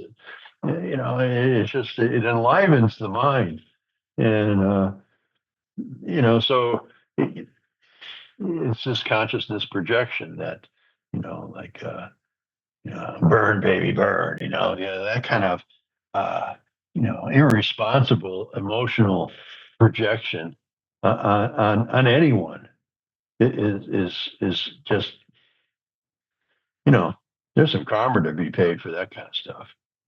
Yeah. Yeah. So, Well, and this is why your message is so important, I think, in this time, because understanding our earth and the relationships between the different forms of the land and the way, these weather systems express themselves in accordance with our emotional fields, the collective consciousness, and how it treats itself, through war, through, drug addiction, homelessness. There are all these uh, negative permeations that are allowed to be sort of stoked, those fire, those mm, fury, what'd you call them? Fire salamanders at Burning Man. That was such a brilliant point yeah, to make, because, yeah, what about a great symbol of that, hedonistic aspect of our Western culture, other than Burning Man. I mean, people go there to do drugs and sort of uh, trip out on all of these sensory overload inducing sort of, art pieces and whatnot. And yeah, there's some community fostered there, but I think overall it's not a very human environment. I think it's more of a manifestation of our material world, and people trying to recreate that ancient human communal environment in this sort of technological way. It's yeah, it's about time we create more medicine wheels on the land and teach people how to actually use them. And yeah. There's another reason for the native peoples to be, you know, yeah, yeah. It's like, teach us that, preserve that, honor that, you know, well, I you hate know. I hate to end on a solemn subject like that, Peter, because truthfully, your work inspires a lot of joy in me, and it's inspired me to travel along the earth that I find myself upon with brand new eyes. I think I even showed you in our last conversation one of the uh, gigantic megalithic boulders that I found in Connecticut, shaped like a bird, and I mean, as far as I know, totally neglected as far as any record keeping goes. There's really no mention of it. I don't even know. I should go and inquire with the tribe that is kind of local to that area, Yeah, because who they would know better than anyone else. But I'd imagine, you know, one instinct, Thunderbird. right? Well, but one instinct is me, and I want to get your thoughts on this too, and then we'll wrap up. One instinct is in me to be like Mark, don't talk about this because you're going to jeopardize it. I don't know who's guarding it. Maybe there are already people keeping it safe, right? So if I go and bring a bunch of attention to it, could I jeopardize this site? It's right next to water company property. Who knows what could happen, right? So there's that instinct. And the other instinct is, well, these sites are sacred and they need to be honored. So if I keep it a secret, am I honoring it? Am I keeping it to myself, sort of in this kind of selfish way? Shouldn't I share it with others in the way that you've shared this with me? And that's initially how I even discovered this in a sort of way, right? So, yeah, what are your thoughts on something like that? I mean, not just my particular place, but for anybody out there who wants to honor these sacred sites, what's your approach with that? To me, it's when you recognize something like that, it's your responsibility to engage with it. It's not, to go out there and say, look at this, look at this. You're also saying, look at me, look at me, look what I found. And you know, there it is. Acknowledge its existence, honor it as a thunderbird. Give it tobacco, give it a consciousness. Like acknowledge it and recognize it. As being, like a holy representation of of a bird, which has all those attributes associated with it. Um, if it's a thunderbird, well, maybe, if you're having a drought, that would be a good place to go to to have a ceremony. Uh, making it publicly aware.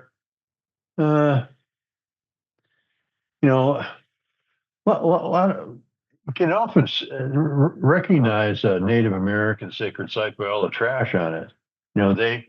They purposefully, make it look like it isn't a sacred site in order to keep people away from it who don't know how to handle the energies. So when you introduce like a neophyte to a mystery school, by initiation without preparation, a psychosis results. And it's the same thing if you work with these portal zones and don't know what you're doing with it. It's a dance with some, might be a dance with some energies beyond uh, your capacity to handle. Yeah. So, but you as your spirit brought you to this place, and by finding it's like it's become your responsibility to honor it and think about it and speak to it like you're speaking to it. That this, you know, there are these sacred rocks out there that exist, and if it looks like a bird, it is a bird. It looks like a turtle, it is a turtle. If it looks like an elephant, it is. And it, interact with it the way you might interact with such animals. Thank you. Yeah, well said. Thank you, Peter. And I encourage people to check out Deadly Ley Lines. It is available on Amazon in ebook and paperback form. You definitely want to get it in paperback form, folks, because the internet is not permanent. You can even download something on your computer and it might disappear off of your hard drive. So get the hard copy. Take it from me. I'm surrounded by books. They're quickly chaining me down. But, it's definitely not only a good way to support your own knowledge, but support the people who bring it to us, like our guest today, Peter Champoux. Yeah.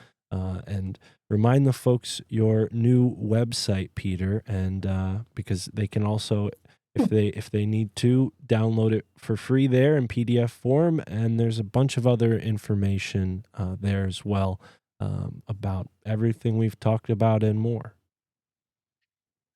Yeah. It's purespiritwaters.org. Uh, it's my studies in the Great Lakes and kind of where I'm located right now. It's brought here to these waters, to make them holy. So it's like, I guess the bottom line of this website is to think holy water, no matter what kind of, wherever you experience water in your mouth, it's, your body, and coming out of your faucet, it's like, it's holy. It's just, I mean, it's like water is the progenitor of everything. It's like, to digress one more time, I learned on an NPR show that we're in the third iteration of a solar system right now. So it's like the sun has exploded, turned into nebula, coalesced into a solar system, exploded again, uh, and coalesced into it. And now we're on the third. So when you get into this third iteration of a solar system, that's when you get these gold and platinum and palladium and all these kind of rare minerals are, where you can actually develop an advanced civilization out of these minerals that are available. But when a sun explodes, it creates a nebula. And we have a real good example of one such nebula in the Orion constellation that is generating 60 oceans of water a day or an hour or some unbelievable thing like this, and it's just creating all this water. What's water wants to do? It wants to bond. So once that water, kind of comes together, then all this dust and debris and all these other minerals kind of come in, and the water, kind of coalesces, and some of it gets stuck inside the planet, like this case with the Earth, and so we have nebula water inside of our Earth, stardust, and so it's just holy. It creates life. It creates the matrix of life. Everything it touches, it informs the world into a sacred geometry. So it informs a plant. How to be an iris or whatever, sunflower, and all those forms are all due to water and what's inherent in its geometry and bonding and such. But yeah, so I think holy water is the mantra of this Pure Spirit Waters website, purespiritwaters.org, and you really just Google my name and get all kinds of stuff. Uh, Locations, geometry of places is an old site that I don't really maintain much anymore because I lost the software for it and password. So it's kind of like, so all my new stuff is on this purespiritwaters.org. And I'm about to endeavor on my fifth book. It's, I don't know, variously called Geography or the Encyclopedia of Earth Rings. So it's kind of my magnum. I'm kept trying to get this done before I forget everything in my old age. But yeah, I'm trying to get it all in one place, and endeavoring to do that. I kind of dowsed around to find out what I need to do next, and it's to put all the Earth rings and ley lines on a globe, on a physical globe. Right now, I'm working in digital space, using Google Earth, and by making a physical representation of this model, it brings it into a consciousness field that's tangible, and I feel I need to do this in order to understand the dynamics of all the interrelationships of all the various rings that I've identified around the planet, and get it established as a model. And and then write the book from that. Everybody wants to have a story. Tell us a story about your life and how you came to this stuff. So that's going to be part of it. And definition of earth rings, and then throughout the book, I'm going to take each earth ring and have a conversation about it. Just like a brief page long thing about how I read this, and how it affects its neighbors and what are the relationships, and who knows what's going to come out of that? But yeah, that's kind of where I'm heading this winter and rest of this year. Kind of just if you all want to support me, that would be great. Right now, I'm kind of a ward of the state. Living here in subsidized housing and living off Social Security. So if you got any rich members out there from the Gold Coast of Connecticut Oh yeah. who want to ease their conscience to support this crazy endeavor. I say crazy. Well, and Kind how of, so. can people do that directly? Because you should never underestimate the generosity of the random and beautiful folks that listen to this Yeah, well, program. They've been very kind to me, and having like a PayPal, Venmo, and those sort of things usually help. Do you have any ways that yeah. folks can do that?